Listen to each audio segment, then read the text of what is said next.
نکلتا ہے۔ حضور کے بعد اگر کسی نے دعویٰ کیا نبوت کا تو وہ کذاب، دجال، جھوٹا، کافر، اور جس کسی نے بھی اس کی تصدیق کی، اس کو مان لیا، وہ بھی دائرہ اسلام سے خارج، مرتد۔ یہ قانونی اہمیت ہے، قانونی اہمیت ہے۔ کوئی شخص مسلمان رہا یا نہیں رہا، یہ تو بڑا اہم مسئلہ ہے، قانونی مسئلہ ہے۔ اس کی بیوی کا اس سے نکاح جو ہے وہ ختم ہو گیا اگر اس نے کسی حضور کے بعد کسی نبی کی نبوت کا اقرار کر لیا یا خود اپنے نبی ہونے کا دعویٰ کیا، وہ پھر مرتد ہے، واجب القتل ہے۔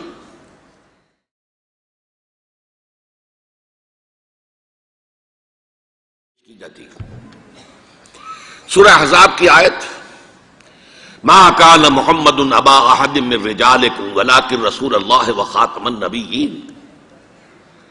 محمد صلی اللہ علیہ وسلم اے مسلمانوں تم میں سے کسی مرد کے باپ نہیں ہے۔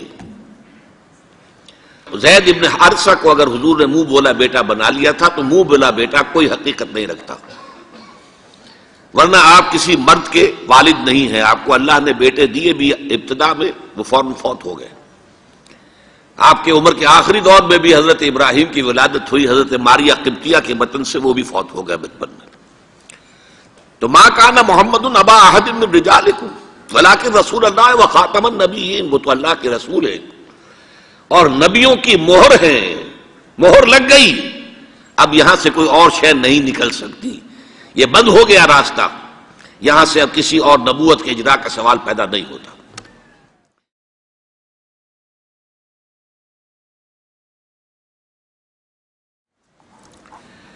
دیکھیے ایک جامع ترمذی میں روایت ہے حضرت ثوبان سے رضی اللہ تعالی عنہ، حضور نے فرمایا انہ سیکون فی امتی ثلاثون کذابون کلہم یزعم انہ نبی وانا خاتم النبیین لا نبی بعدی۔ آپ نے فرمایا میری امت میں 30 افراد ایسے اٹھیں گے جو دجال ہوں گے، کذاب ہوں گے، جھوٹے ہوں گے۔ ان میں سے ہر شخص جو ہے یہ گمان کرتا ہوگا اپنے بارے میں کہ وہ نبی ہے، حالانکہ میں خاتم النبیین ہوں، اور خاتم النبیین کے معنی کیا؟ لا نبی بعدی، اب میرے بعد کوئی نبی نہیں ہوگا۔ اس قانونی مفہوم کو بہت ہی عمدگی کے ساتھ یہاں واضح کر دیا گیا کہ اب چاہے دجال اٹھیں گے، حضور کے اپنے زمانے میں اٹھ گئے تھے، پھر اس دور میں تو بڑی تیزی کے ساتھ، بڑی رفتار جو ہے تیز ہو گئی ہے، زمانہ آخری آ رہا ہے، وہ 30 کی تعداد اب جو ہے پوری ہونی ہے۔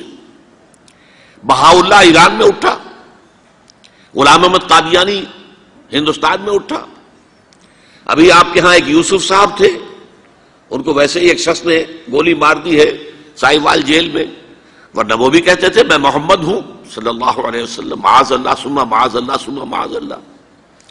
پچھلے دنوں خبر آئی تھی کہ ملتان میں کسی نے نبوت کا دعویٰ کر دیا ہے، وہ گرفتار کیا گیا، اس پر مقدمہ چل رہا ہے۔ تو یہاں حضور نے فرما دیا کہ 30 ہوں گے ایسے افراد میری امت میں سے کہ جو دعویٰ کریں گے وہ جھوٹے ہوں گے، کذابون، اور جو دعویٰ کریں گے نبوت کا، حالانکہ میں خاتم النبیین ہوں اور میرے بعد کوئی نبی نہیں۔ دوسری حدیث ہے، یہ حضرت ابو ہریرہ سے ہے رضی اللہ تعالیٰ عنہ، اور یہ سنن ابی داؤد میں ہے۔ لا تقوم الساعۃ، حضور نے فرمایا قیامت قائم نہیں ہوگی حتی یخرج 30 دجالون، جب تک کہ 30 دجال ظاہر نہ ہو جائیں، کلہم یزعم انہ رسول اللہ، جن میں سے ہر شخص یہ کہے گا اور سمجھے گا کہ میں اللہ کا رسول ہوں۔ یہ 2 حدیثیں ہیں لا نبی بعدی کے مفہوم کے اندر، قانونی مفہوم، جو ختم نبوت کا یہ مفہوم ہے کہ آپ کے بعد کوئی نبی نہیں۔ دوسری حدیث سنیے، اس میں تکمیل نبوت کا تصور آ رہا ہے، بڑی پیاری حدیث ہے، حضرت ابو ہریرہ رضی اللہ تعالیٰ عنہ سے مروی ہے، اور اس حدیث کی سند بہت قوی ہے، متفقون علیہ، بخاری اور مسلم دونوں میں۔ حضور فرماتے مثلی و مثل الانبیاء، میری اور سابقہ انبیاء کی مثال ایسے ہے کہ مثل قصر، ایک ایسا محل کسی ہے، احسن بنیانہ، جس کی تعمیر بہت عمدہ کی گئی، بہت شاندار قصر تعمیر کیا گیا، وَتَرَكَ مِنْهُ مَوْضِعَ لَبْنَةٍ، لیکن ایک اینٹ کی جگہ چھوڑ دی گئی، ایک جگہ پر رکھنا چھوڑ دیا گیا، وہ کمی ایک تھی کہ جو اس کے اندر باقی تھی۔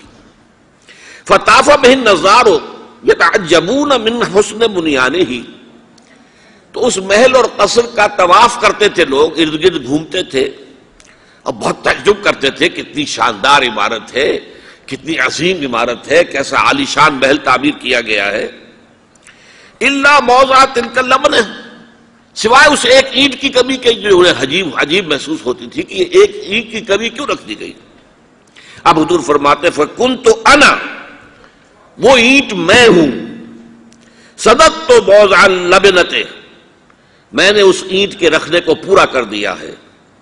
ختم بی البنیان، میرے ذریعے سے قصر رسالت کی تکمیل ہو گئی ہے۔ وختم بی الرسل، اور میرے ذریعے سے مجھ پر رسالت کا اختتام ہو گیا۔ اب یہاں محل اور محل میں ایک کمی اور اس کمی کا آپ کے ذریعے سے پورا ہو جانا، یہ ہے تکمیل نبوت و رسالت کا معاملہ۔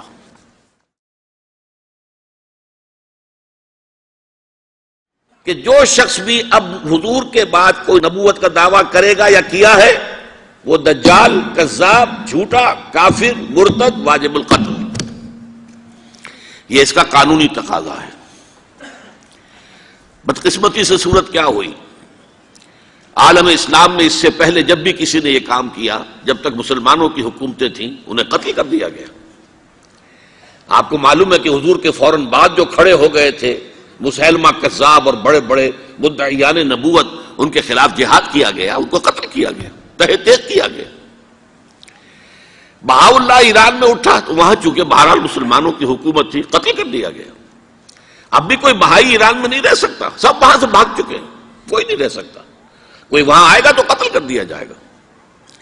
لیکن یہاں معاملہ یہ تھا کہ انگریز کی حکومت تھی، انگریز کی حکومت میں ہر شخص کو کھلی چھوٹ تھی۔ اکبر الہ آبادی رحمت اللہ علیہ نے بڑے خوبصورت الفاظ کے اندر وہ نقشہ کھینچا ہے، گورنمنٹ کی خیر یارو مناؤ، گلے میں جو آئیں وہ تانے اڑاؤ، کہاں ایسی آزادیاں تھی میسر، ان الحق کہو اور پھانسی نہ پاؤ۔ اگر اسلامی حکومت ہوتی، مسلمان حکومت ہوتی، چاہے اعلی معیاری اسلامی حکومت نہ بھی ہوتی، مسلمانوں کی حکومت ہوتی، تو جس نے ان الحق کہا منصور، وہ سولی چڑھا دیا گیا یا نہیں؟ جس نے نبوت کا دعویٰ کیا وہ قتل کر دیے گئے کہ نہیں؟ انگریز کی حکومت تھی، گورنمنٹ کی خیر یارو مناؤ، گلے میں جو آئیں وہ تانے اڑاؤ، خدائی کا دعویٰ کر دو، نبوت کا دعویٰ کر دو، رسالت کا دعویٰ کر دو، کوئی پوچھنے والا نہیں، کوئی پکڑنے والا نہیں، کسی دار و گیر کا کوئی اندیشہ ہی نہیں۔ کہاں ایسی آزادیاں تھی میسر، ان الحق کہو اور پھانسی نہ پاؤ۔ اسی زمانے میں ایک واقعہ یہ ہوا تھا، غلام احمد قادیانی نے ایک دعوتی خط لکھا کابل کے حکمران، اب میں بھول رہا ہوں کہ وہ امیر دوست محمد خان تھے یا امیر عبد الرحمن خان تھے، ان دونوں میں سے کسی کے سامنے وہ خط پہنچا، جیسے کہ حضور نے خطوط بھیجے تھے قیصر کو، کسریٰ کو، تو اس کو بھی شوق چرایا کہ میں بھی تو اب نبی ہوں، نبوت کا دعویٰ کر چکا ہوں، تو مجھے پڑوس کا ملک جو ہے افغانستان، وہاں کے بادشاہ کو دعوت دینی چاہیے کہ وہ مجھ پر ایمان لائے۔ جب وہ خط وہاں پہنچا ہے تو امیر کابل نے اسی خط پہ 2 الفاظ لکھ دیے اور واپس کر دیا۔ الفاظ کیا تھے؟ این جا بیا، یہاں آؤ ذرا اور یہاں آ کر تم دعویٰ کرو نبوت کا۔ یہ تم انگریز کی چھتری تلے بیٹھے ہوئے دعوے کر رہے ہو، انگریز کے سائے تلے جو ہے، اور انگریز جو ہے تمہیں سپورٹ کر رہا ہے، تم نے جہاد کو جو ہے ختم کر دیا، دین کے لیے حرام ہے اب دوستو قتال، حرمت ہے قتال۔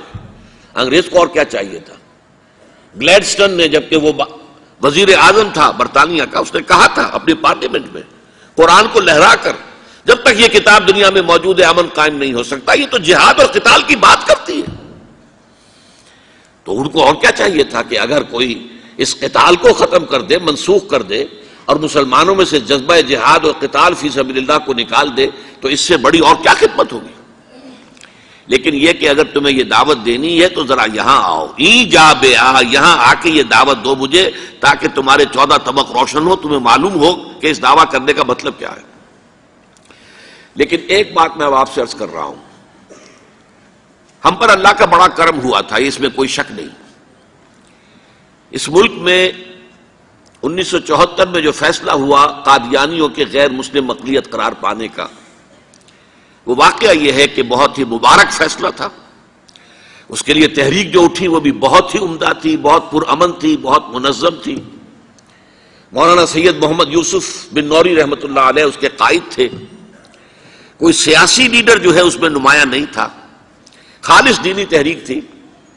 پھر اس وقت ہمارے ہاں حکمران ذوالفقار علی بھٹو، حالانکہ خالص سیکولر ذہن کا آدمی، اور قادیانیوں نے اسے سپورٹ کیا تھا 1970 کے الیکشن میں۔ قادیانی سمجھتے تھے وہ تو ہمارا اپنا آدمی ہے، لیکن اللہ تعالیٰ نے اس کے ہاتھوں لیکن بہترین طریقے سے، جس پر اعتراض کیا ہی نہیں جا سکتا، پارلیمنٹ کے ذریعے سے فیصلہ کرا۔ کوئی آرڈیننس نہیں تھا، کوئی حکم جو ہے، فرمان جو ہے وہ ایشو نہیں ہوا تھا، پارلیمنٹ کے ذریعے سے۔ اور پارلیمنٹ کی ایک کمیٹی بنائی گئی جس میں کہ موقع دیا گیا کہ قادیانیوں کے سربراہ بھی آ جائیں، لاہوریوں کے سربراہ بھی آ جائیں۔ یہ دونوں سیکٹ جو ہیں قادیانیت کے، پہلے قادیانی تھے، اب وہ ربوائی ہیں، ربوے والے ہیں۔ لاہوری جیسے پہلے لاہوری تھے، آج بھی لاہوری ہیں۔ ان دونوں کے سرکردہ لوگوں نے آ کر وہاں پر اس کمیٹی کے سامنے پیش ہو کر بیانات دیے اور کہا، کھل کر کہا۔ ناصر احمد اس وقت جو ہے خلیفہ تھا ان کا، مرزا طاہر احمد کا غالباً بڑا بھائی مرزا ناصر احمد۔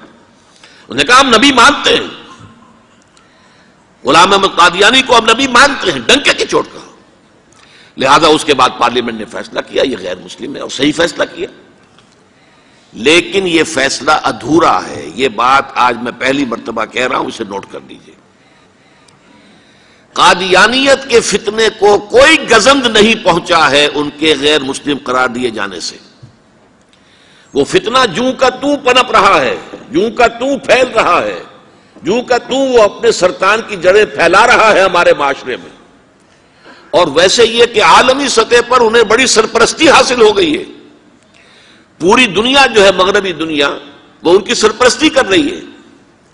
لیکن یہ کہ اندرون ملک بھی اس فتنے کا قلع قبا اگر ہو سکتا تھا تو صرف اس وقت جبکہ اس فیصلے کا جو قانونی اور منطقی تقاضا ہے وہ بھی پورا کیا جاتا، اور وہ یہ کہ مرتد کو قتل کی سزا دی جاتی۔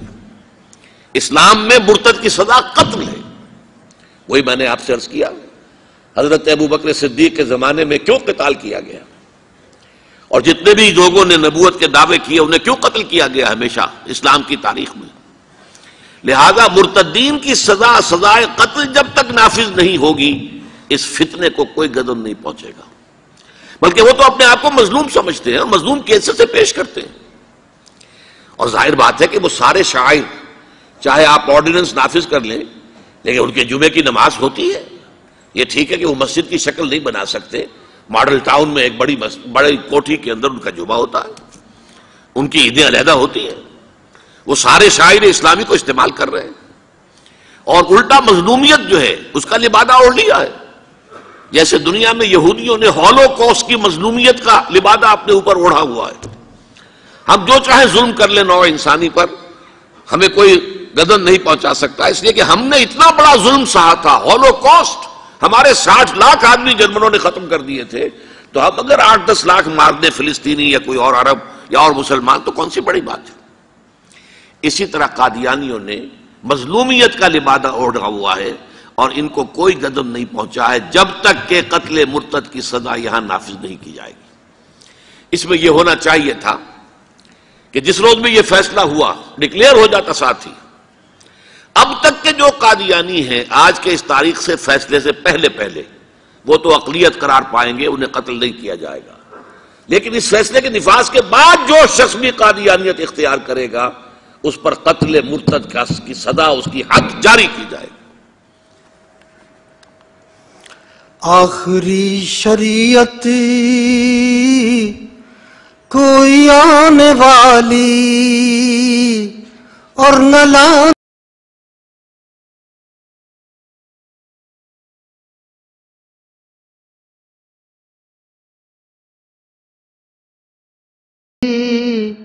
اور نہ لانے والا خود میرے نبی نے بات یہ بتا دی، لا نبی آبادی ذلی یا بروزی اب کوئی پیمبر